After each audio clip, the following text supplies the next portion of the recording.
Our people are our primary resource. In the early years of our independence, demographics worked in our favor. While many of our forefathers were new immigrants, most had become citizens. We had a young and growing citizen population then, which helped grow our economy, build up our SAF, and develop our nation. Fast forward 60 years, this is no longer the case today. Birth rates are falling at an unprecedented pace, and our population is aging rapidly. We are not alone in facing these trends. Many developed and even developing countries are grappling with these same issues. And I certainly hope we can learn from Korea, as Ms. Cassandra Lee mentioned. However, Singapore's small size makes us exceptionally sensitive to demographic shifts. We must proactively manage these changes to continue to thrive as a nation. Last year, we welcomed 27,500 resident babies. Everyone a precious gift, and we celebrate with each and every child born to us. They are the future of our country. I meet many of them when I join Pongo activities. For a short while, I thought we have solved our problem. Unfortunately, that was because Pongo was a new town. This is, in fact, the lowest birth number ever in our recorded history. The overall trend is also of grave concern. Marriage rates have come down. Those who are married have fewer children or no children. Our birth rate has reached a new low. Our preliminary resident total fertility rate, TFR, for 2025 is 0.87. This is a significant drop from the TFR of 0.97 many of you quoted the year before, and much lower than the TFR of 1.24 just a decade ago. At the same time, our population is aging faster than ever, with the baby boomer generation now in their 60s and beyond, and I'm one of them. Last year, 1 in 5 citizens was aged 65 and above, compared to 1 in 8 in 2015, just 10 years ago. This is an existential challenge. What does 0.87 mean? Well, let me try to illustrate.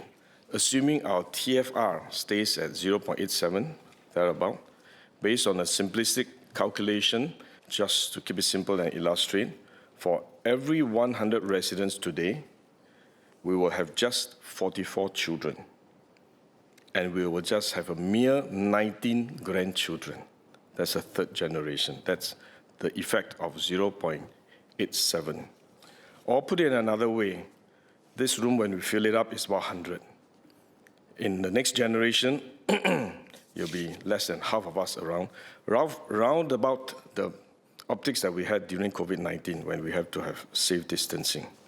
And the next generation is just about the front row, one row, not 2 rows, one of the front rows. 19 of us will be left. So that's what 0.87 means. Over time, it will be practically impossible to reverse the trend, because we will have fewer and fewer women who can bear children. PM said we have not given up, and he emphasized we will not give up. Let me add one more. We cannot give up.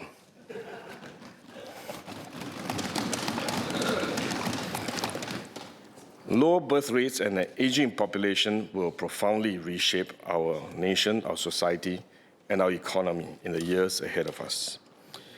Even with immigration, the growth of our citizen population has slowed over the decade, falling from an average of 0.9% per annum, 0.9% per annum over 2015 to 2020, 5 years, to 0.8% per annum over 2020 to 2025, 0.9 to 0.8% last 5 years. Last year, it grew just 0.7%. So just to recap, 0.9 first 5 years, 0.8 next 5 years, 0.7 last year. That's our citizen population growth rate. If no new measures are taken, our citizen population will start to shrink by the early part of 2040s. Fewer births today means fewer young people over the next 2 to 3 decades. You can't overnight give birth to young people. So you have fewer births means you have fewer young people for the next 2 or 3 decades. A smaller working age base will have to support a rapidly growing elderly population. Familial support networks will weaken as family sizes shrink, and each family member in the younger generation will have to carry a heavier load. At the macro level, a declining population means less vitality in our city and our economy. Our economic growth and correspondingly, our income growth will slow.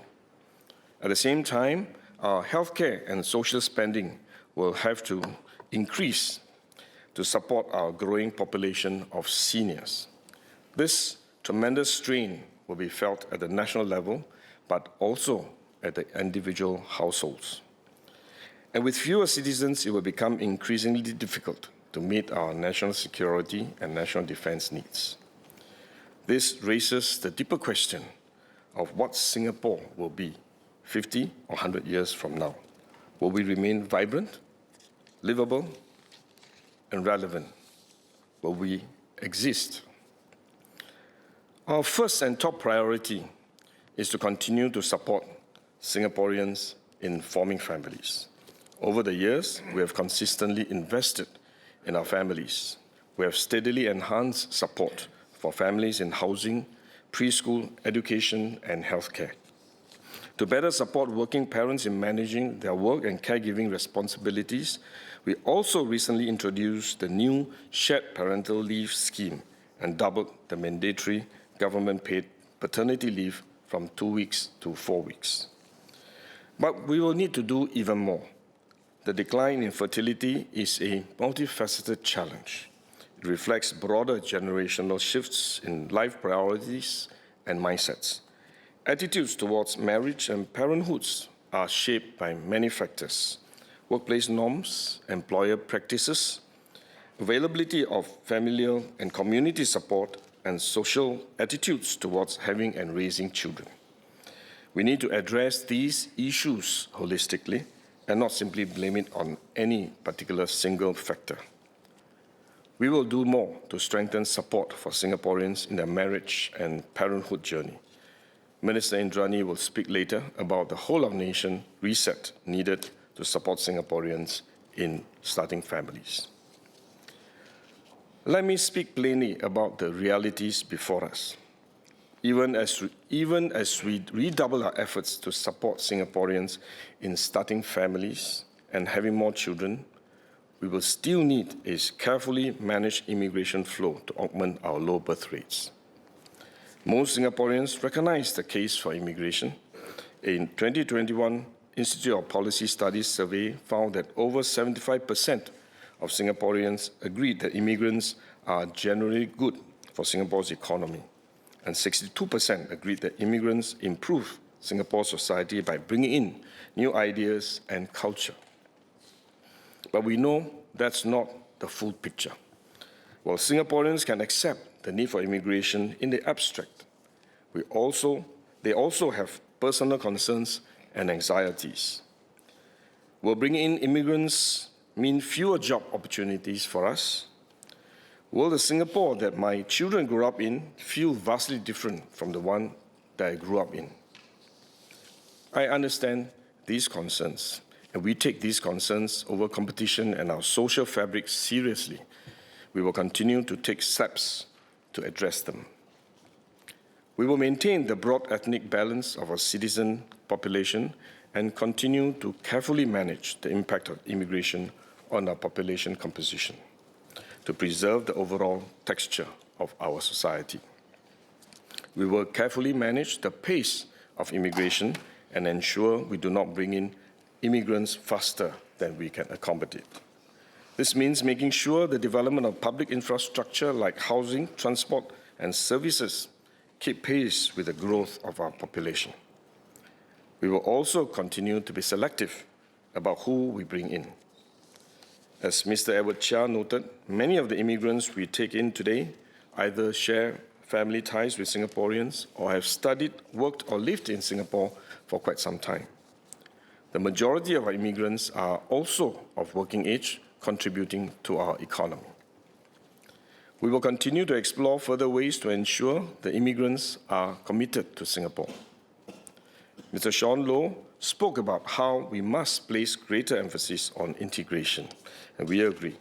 We will step up integration efforts, creating more opportunities for citizens and immigrants to interact, connect, and build relations and trust.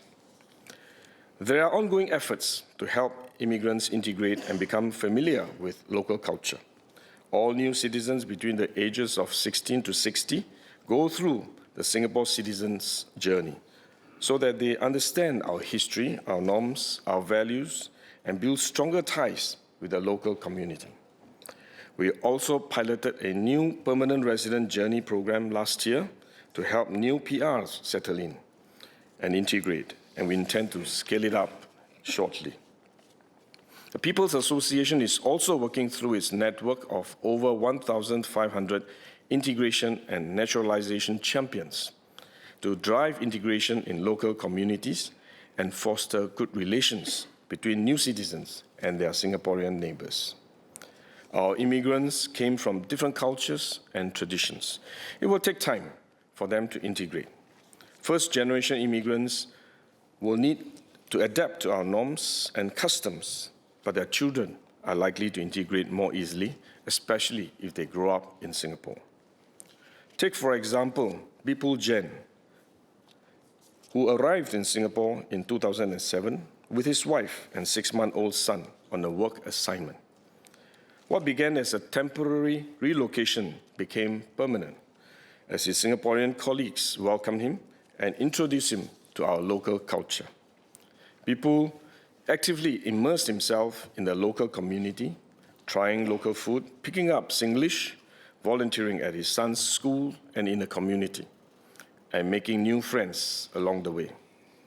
In 2017, he took a significant step by enlisting in the SAF Volunteer Corps, initially to teach his son about national service, but he soon developed a deep passion for defending Singapore. Today, Bipul's elder son, that 6-month-old baby who arrived in 2007, is following in his father's footsteps and proudly serving his national service. Bipul, his wife, and his 2 sons are PRs and have applied for citizenship. Their story shows us what is possible when we open up our doors and hearts to newcomers. Over time, many of them become our friends and eventually fellow citizens, working together in one Singapore team to build a brighter, better home for all of us. It is critical that we maintain a stable citizen core, hopefully one that is growing modestly over time, to keep our society and our economy dynamic and vibrant. Last year, we granted around 25,000 citizenships. We expect to take in between 25,000 to 30,000 new citizens annually over the next 5 years, depending on our demographic trends, including our TFR. We will also have to adjust our PR intake, as permanent residence is the pathway to work towards citizenship. Our PR population has remained stable over the past few years at around 540,000. We estimate an intake of about 40,000 PRs annually in the next 5 years, slightly higher than the 35,000 PRs we granted last year. That said, we will adjust the actual number of immigrants we take in year by year, depending on our TFR trends, other demographic factors, and the number and suitability of applicants. We will also keep in mind our infrastructure and the society's capacity to take in these immigrants. With these adjustments, we we hope to maintain a stable citizen population, and perhaps with a modest growth. Like I mentioned earlier, our citizen population growth has slowed down from 0.9% to 0.8% to 0.7% last year, if you recall, just a while ago.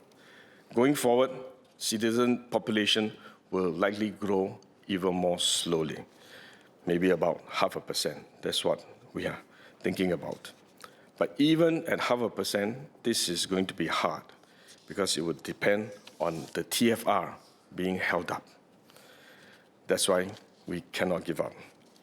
We will review again by 2030, taking into account further changes in our TFR and other demographic trends. Our local workforce growth has also slowed. We will continue to need a diverse foreign workforce to supplement the local workforce and support our economic and social needs.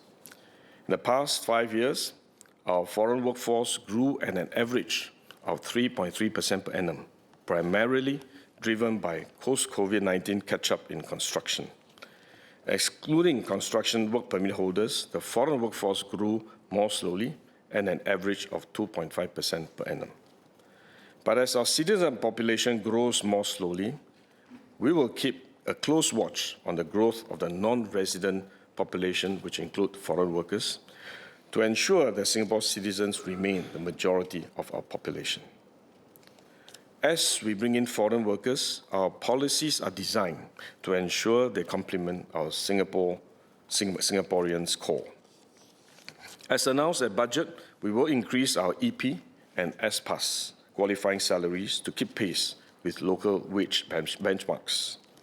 The Complementary Assessment Framework, or COMPASS, also ensures that firms bring in EPs workers that contribute to our economy, while the firms continue to build up their local talent pipeline. We will continue to carefully manage the numbers and concentration of EPs and SPAS holders and ensure that they complement rather than compete with locals. We will also carefully manage the number of work permit holders using levy and quota systems. We need skilled foreign workers to help fill critical manpower gaps, to help our companies build up new capabilities, and to support the growth of our economy. This ultimately creates more jobs and opportunities for our people. Take, for example, an aerospace company, Singapore Aero Engine Services Private Limited, or SAESL. This is Rolls-Royce's largest global maintenance, repair, and operations facility for Trent engines. Currently employs 1,300 local staff. With a $242 million expansion and a new training academy supporting its growth plans, SAESL expects to create 500 additional jobs for local skilled engine technicians over the next 5 years. SAESL is working with Singapore Polytechnic to align its training curriculum with industry needs to better prepare our students to take up these jobs. This expansion will be complemented by a foreign workforce undertaking specialized roles such as non-destructive testing and plasma treatment. There are many other companies like SAESL whose growth has generated new opportunities for Singaporean workers. Overall, in the past 10 years, the number of Singaporeans in PMET jobs has increased by 308,000, while the number of EPs and SPAS holders increased by 24,000. This is over 10 years. But we understand the job anxieties Singaporeans have, especially in this time of global uncertainty. The number of employment pass and SPAS holders is small, making up less than a quarter of our foreign workforce. The issue, therefore, is less about total numbers, but about the issue of job competition and fair treatment at the workplace, as raised by Mr. Siao Chen and Mr. Yip Hon Wing. We are stepping up our efforts not only to create good jobs for Singaporeans, but to upskill Singaporeans so that they can take up these high-value jobs. At the same time, we will strengthen measures to ensure fair hiring and employment practices and to ensure fair opportunities for Singaporeans. Last year, we passed the Workplace Fairness Act to strengthen protections against workplace discrimination. Lastly, beyond legislative and policy safeguards, we can do more to make the workplace more conducive for all. MCCY has partnered the business community via the Alliance for Action on the Integration of Foreign Professionals to develop initiatives to better integrate foreign professionals into the workplace and the community. MCCY and Ministry of Manpower will elaborate further on some of these initiatives at their own Committee of Supply debates.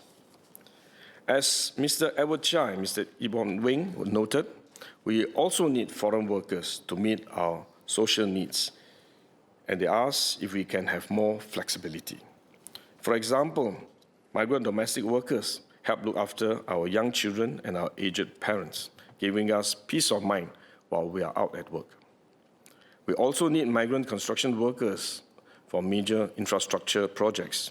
They help build our flats, hospitals, roads, MRT lines, and critical projects like Changi Airport, Terminal 5, and the Tuas Port. These workers make up almost half of our foreign workforce population. Demand for these groups will fluctuate depending on economic and construction cycles. For example, post-COVID-19, we had to catch up on a series of important construction projects, including BTO flats. This strong demand led to a 6% annual growth, or 36% growth cumulatively in the number of construction work permit holders over the last 5 years. These migrant workers are transient and do not compete with Singaporeans for jobs. But it is important that we plan ahead to support their presence here, including catering for dormitories and housing, transport, and recreation spaces. If we can do this well, it will give us more flexibility and capacity to allow for temporary surges in their numbers while minimizing the impact felt by Singaporeans. At the same time, we will press hard to raise productivity in construction. And MND set up an action team earlier this month to work with industry players to improve productivity and help companies save time, save cost, and save manpower. Across the board, we will do what we can to raise productivity to reduce our reliance on foreign manpower. The recent moves to simplify the levy framework, expand sources, and raise the maximum age and period of employment for work permit holders will nudge businesses to hire and retain higher skilled workers so that they can do more with less manpower. Looking ahead, our total population for the next 5 years will hopefully still grow, but most likely at a slower rate than over the past 5 years. And our total population will still be significantly below 6.9 million by 2030, as we have said earlier. Beyond 2030, if present trends continue, it will take us a considerable time to reach 6.9 million. Let me be clear that we are not chasing growth for the sake of growth. Economic growth is the means to an end, which is to improve the lives of Singaporeans. Our overarching goal has been and will always remain to serve the interests of Singaporeans.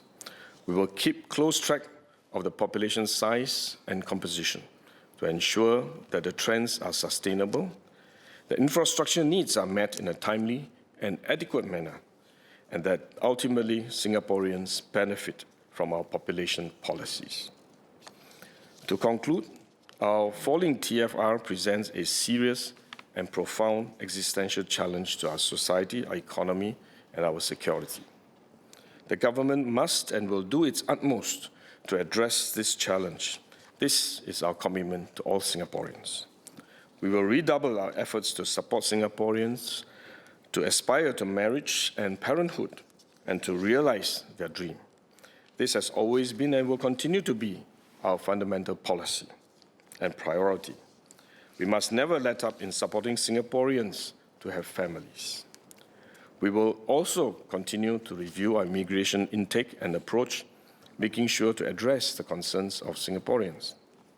We will continue to study how we can further strengthen our investment in key areas for Singaporeans: education, housing, healthcare, and jobs. This way, every Singaporean will have the assurances, opportunities, and support needed to realize his or her aspiration in our shared vision. But the existential challenge of our low TFR is not something that the government can tackle on our own. Earlier, someone asked Prime Minister whether we have a target for TFR. It is extremely difficult to set a target on something that we do not control ourselves. We ask Singaporeans to partner us in this effort. We welcome all debate and fresh ideas on how we can do so. Our path ahead will not be straightforward, but I am confident in our ability to adapt and thrive. Together, we will build a vibrant and resilient Singapore for present and future generations. Our preliminary resident TFR for 2025 was 0.87, lower than 0.97 in 2024. It is our lowest TFR to date. Resident births across all ethnic groups decreased, with the decrease in Chinese births being proportionately larger, at a drop of 15% compared to 2024. This is due in part to the typical post-Dragon year decrease. The declining TFR means our citizen population growth has slowed. This is an existential challenge for us. Trying to raise our TFR has always been a priority, but with the latest figures, this has acquired a new urgency. The government is wholly committed to addressing this issue head-on, and we will spare no effort to arrest and reverse this decline. However, it cannot be the work of government alone. We need all of society to play their part. To ensure that our plans are targeted and effective, we must first understand the drivers and the factors that are inhibiting marriage and family formation. Declining TFR is not an issue unique to just Singapore. It is a global phenomenon. All over the world, more people are choosing to remain single or marry later, and those who marry are choosing to have fewer or no children at all. As PM pointed out earlier today, this issue is not simply economic. Some countries have spent a lot on a whole range of support schemes. Others provide very generous welfare systems. These measures can help at the margins, but they have not fundamentally reversed the trend. Countries like France and the Nordic countries, which have long been held up as exemplars of higher TFR, continue to see declines in their birth rates. In China, the number of deaths now exceed the number of births. Even in the region, the TFRs of Malaysia, Thailand, and Vietnam are on the downtrend. South Korea, which currently has the world's lowest TFR, recently saw an increase in marriages and births. This could be due in part to the large cohort of children born to South Korea's baby boomers who are now entering childbearing age. It remains to be seen if their recent, more family-friendly policies will have a lasting impact. However, it still gives us hope that fertility trends could shift, and sustained efforts across multiple fronts may yield results over time. But what is really striking is if you look at the TFR of cities. As a city-state, Singapore's TFR may be more comparable to that of other metropolitan cities rather than other countries. In fact, the TFR of major cities tend to be much lower than their country's overall TFR. In 2024, France's TFR was 1.62, but Paris's was 1.27. Japan's TFR was 1.15, but Tokyo's was 0.96. China's TFR was around 1, but Hong Kong's was 0.84, and Shanghai's was less than 0.8. Without overgeneralizing, cities typically have a faster, more intense pace of life and greater competition and stress. As a small city-state, Singapore experiences these effects more acutely. This is reflected in our marriage and parenthood surveys, where, besides financial costs, other concerns, such as the stress of raising children and difficulties in managing work and family demands, are the most common reasons cited by married respondents when considering whether to have children. But there are other factors at play, too. To unpack this further, I engaged various groups of Singaporeans at different life stages to hear their thoughts on this issue. And today I want to share with you what I've learned from them. First, they're the singles. The millennials and Gen Zs shared that dating and marriage often took a back seat to their many other interests and goals. Some wanted to establish themselves in their careers before seeking a life partner. Others were looking for the right marriage partner, but had yet to find the right person. Many shared that they were looking for deeper and more meaningful connections, but sometimes had difficulty meeting others and forging authentic in-person relationships after leaving school and entering the workforce. Next, there were those who were married but hesitant to have children. This group felt anxious about becoming parents. They were worried about not being able to live up to the expectations of being a good parent.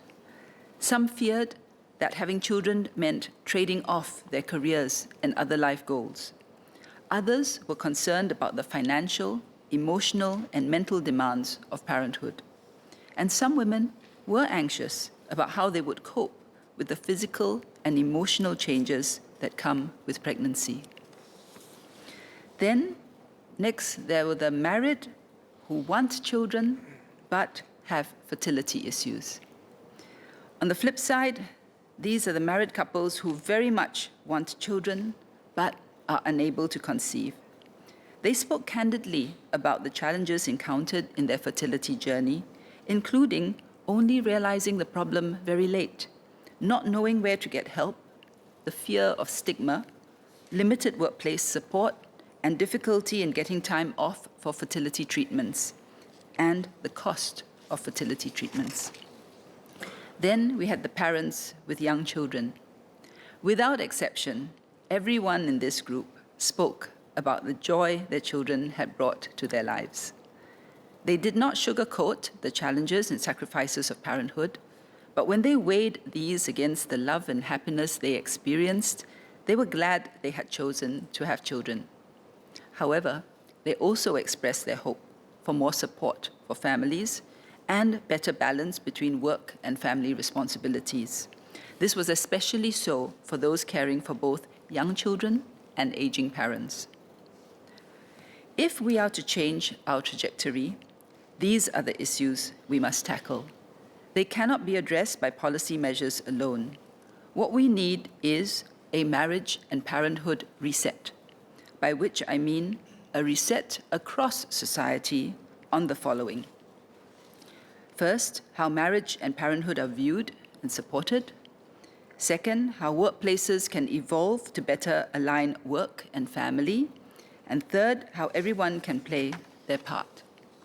To achieve this, we will form a new work group with the relevant agencies to look into these issues holistically and engage widely across members of the public, businesses, and the people sector.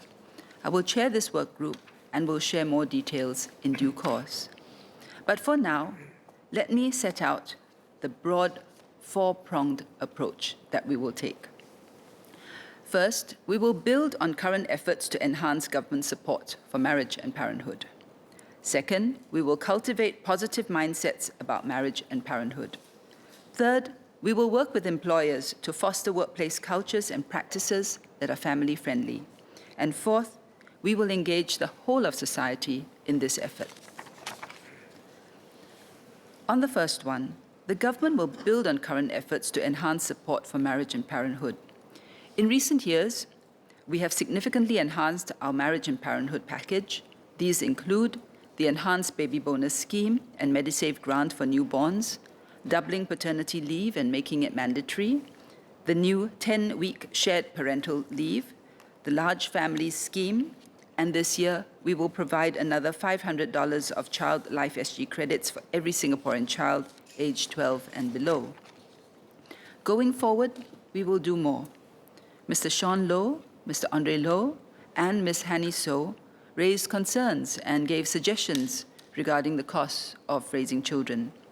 The government is committed to helping parents with the costs of child raising.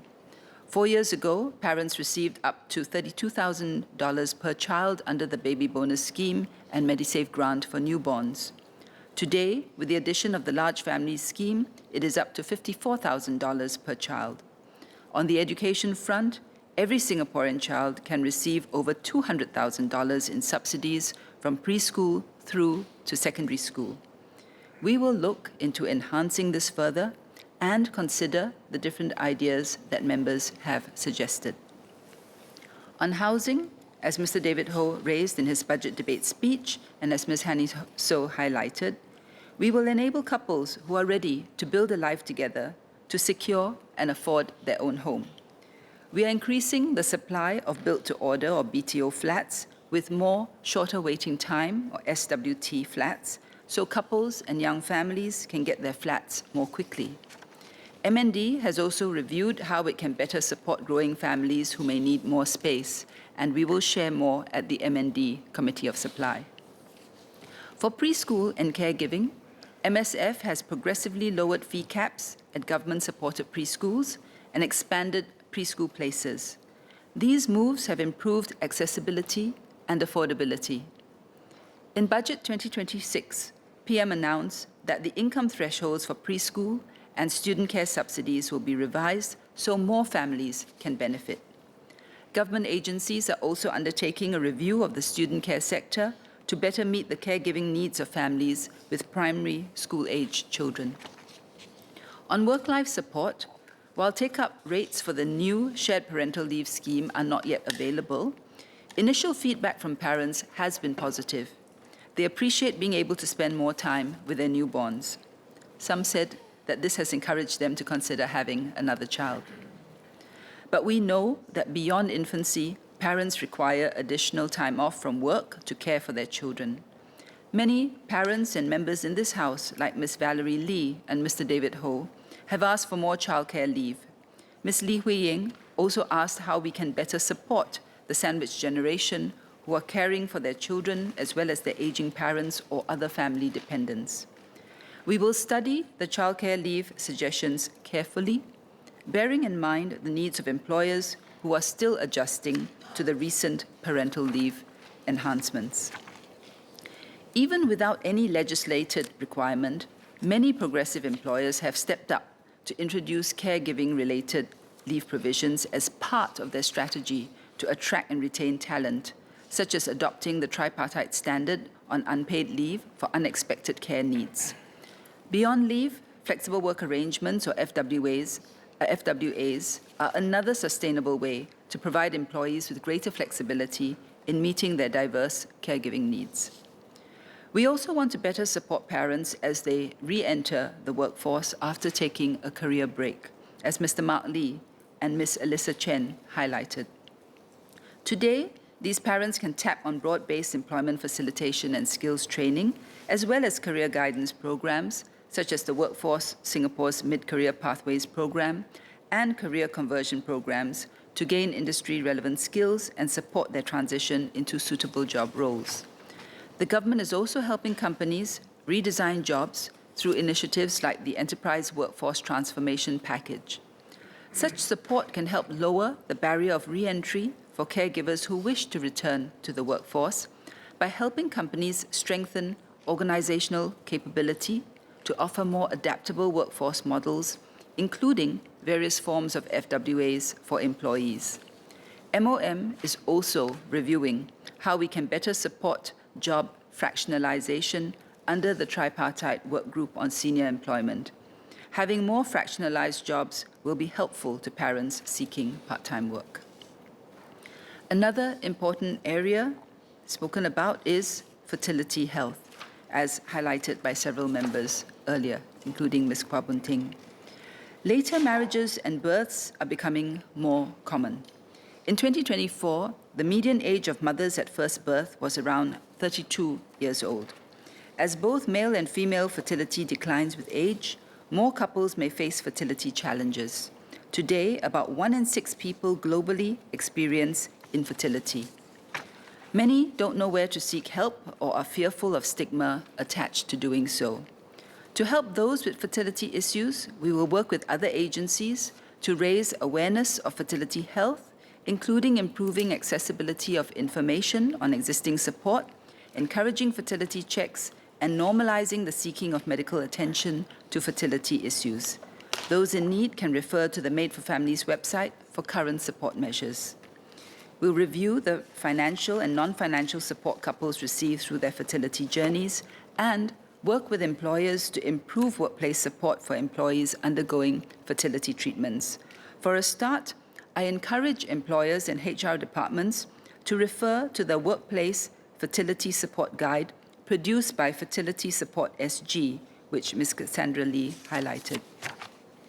On Ms. Valerie Lee's suggestion on support through miscarriages, psychosocial support like counseling is available in public healthcare institutions, but we agree that more can be done, and we will study her suggestions to see how we can better support those who experience miscarriages. On Ms. Elizabeth Chen's suggestion to enhance postpartum support for parents, there are ongoing initiatives at the public maternity hospitals and polyclinics to provide perinatal and postpartum support, such as scheduled telephone check-ins and follow-ups post-discharge. Mothers who require breastfeeding and lactation support can tap on services offered in polyclinics, such as the breastfeeding triple support at NUHS polyclinics. They can also visit Family Nexus sites to find out more about parent-child bonding programs and parenting support services. To identify women with gestational diabetes mellitus for timely management, the Agency for Care Effectiveness has also updated the ACE clinical guideline to help healthcare professionals to assess the onset of prediabetes or diabetes postpartum. Mr. Fu Se-siang highlighted in his budget debate speech the need to better support adoptive parents. Today, adoptive parents receive benefits like biological parents, such as parental leave provisions. Nonetheless, we recognize that more can be done to improve and streamline the adoption processes, and we will work with agencies to look into this. The areas I just shared are part of the government's broader efforts to better support Singaporeans through their marriage and parenthood journey. Besides consultations that the Workgroup will have with members of the public, businesses, and the people sector, we will also enhance our marriage and parenthood survey this year to gain deeper insights on how attitudes and perceptions towards marriage and parenthood have evolved. The feedback and suggestions will inform the Workgroup's recommendations and shape the next bound of marriage and parenthood enhancements. Next, we will cultivate positive mindsets towards marriage and parenthood. Decisions on whether to get married and start a family are deeply personal. And as we have found in our engagements, mindsets matter a great deal when making these decisions. When we say we want to change mindsets, it's not about pushing a single correct path. Rather, as Ms. Nadia Samdin shared, it's about creating an environment where decisions surrounding marriage and parenthood can be viewed optimistically and positively rather than with fear and anxiety. Mindset change has many aspects, but let me touch on two. There was a marked difference in mindsets between those who were still weighing whether or not to have children and those who had already decided to have children. Those who were hesitant looked at parenthood through the lens of what they might lose: being held back in their careers, inability to pursue other life goals, and loss of personal freedom. Those with children or intending to have them, on the other hand, saw parenthood in terms of what they had gained: the joy of family and the fulfillment and personal growth that comes with being parents. In reality, finding a life partner, getting married, and starting a family are major milestones that require time, energy, and change. It's understandable, and rightfully so, that entering into these commitments should be carefully considered. However, many Singaporean couples have demonstrated that having family and careers can coexist alongside other life goals. Parenthood does take real effort and commitment, and while there will inevitably be compromises along the way, what is gained in terms of family relationships, love and fulfillment is both precious and priceless. We hope that as many Singaporeans as possible can experience the joys of marriage and parenthood. Ultimately, it is a personal choice, but we need a mindset change to encourage couples to consider a more balanced picture when exercising this choice. Mindset number 2. In our engagements, another prevailing mindset was the immense pressure couples put on themselves to be the perfect parent.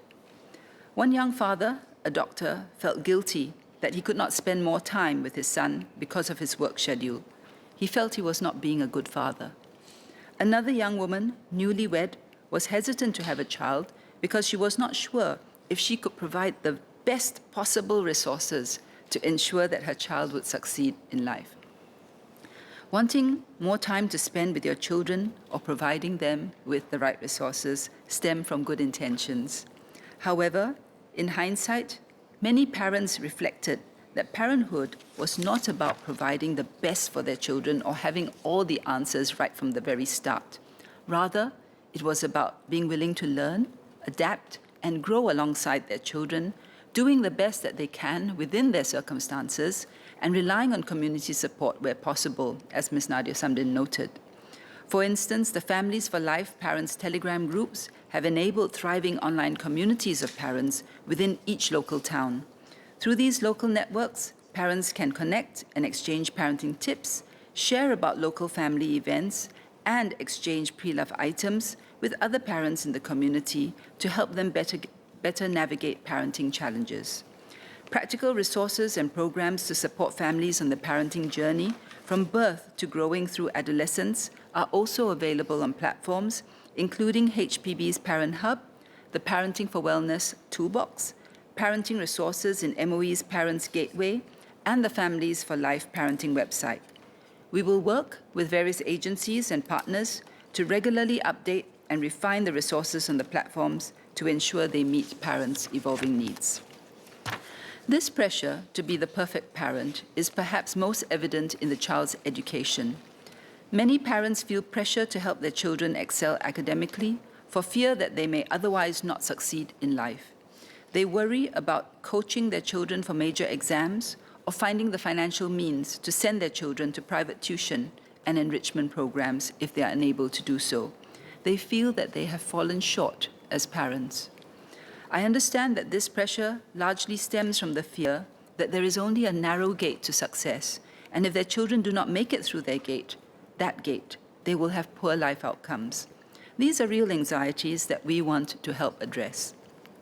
To cater to students' varied abilities and talents and help our children develop more holistically, MOE has been making progressive changes over the years to develop multiple pathways. MOE has also made multiple shifts to reduce overemphasis on academic results. MOE will also conduct a series of education conversations with students, parents, educators, researchers, and academics to explore ways to mitigate the education arms race, including by reducing the stakes of examinations.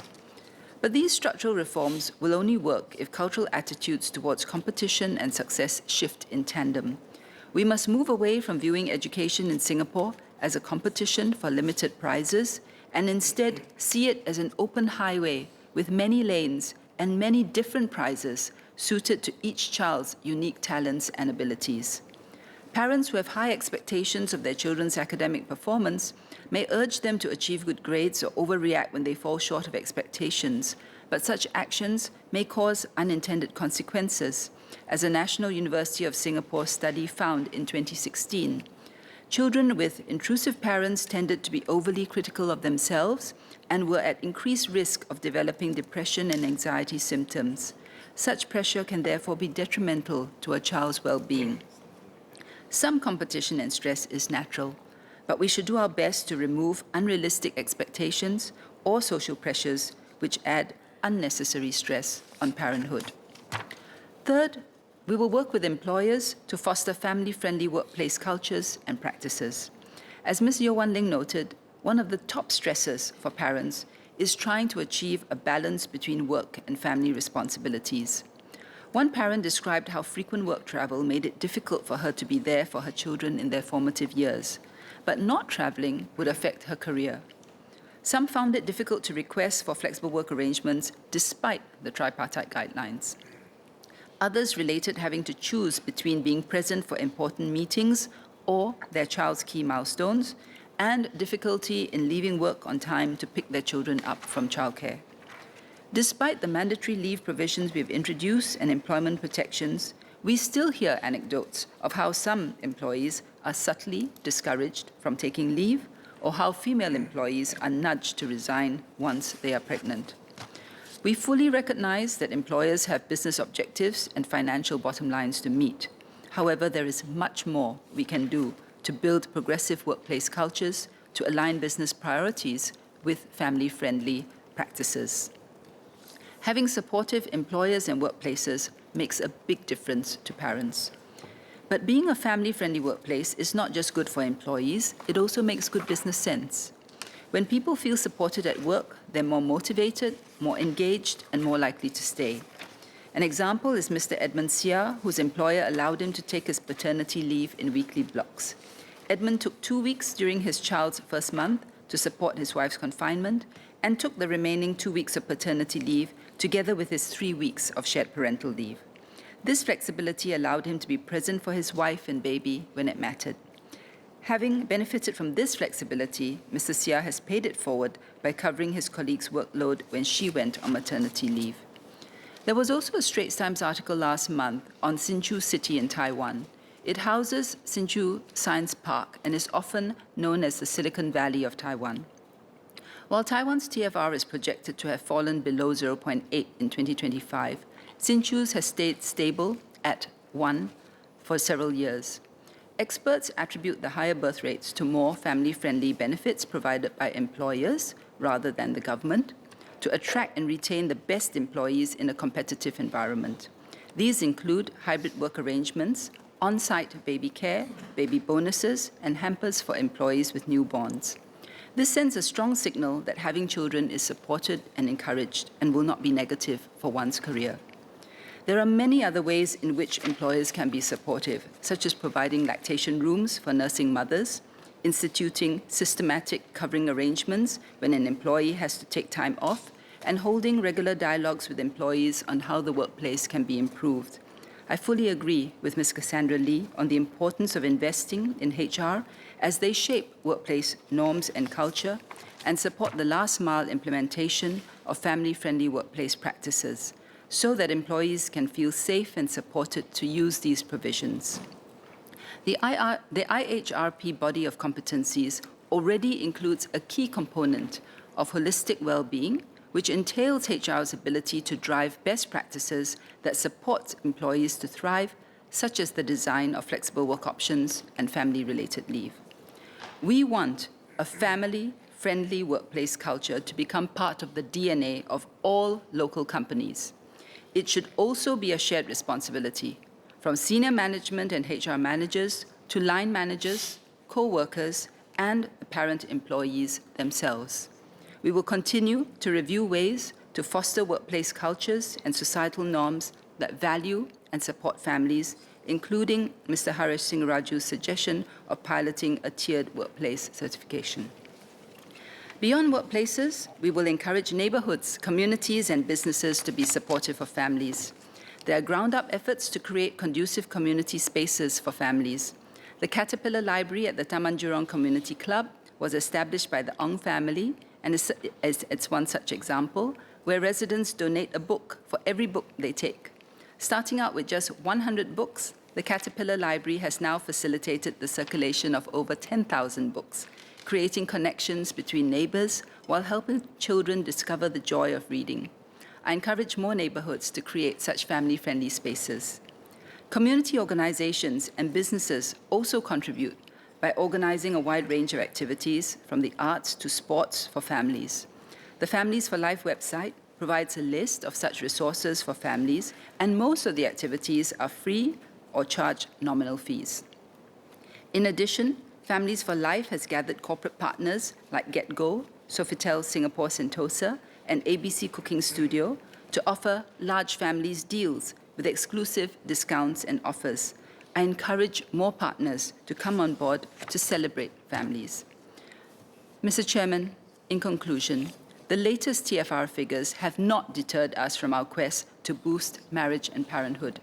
If anything, it underscores the urgency of the task before us, and it has made us even more determined to turn things around.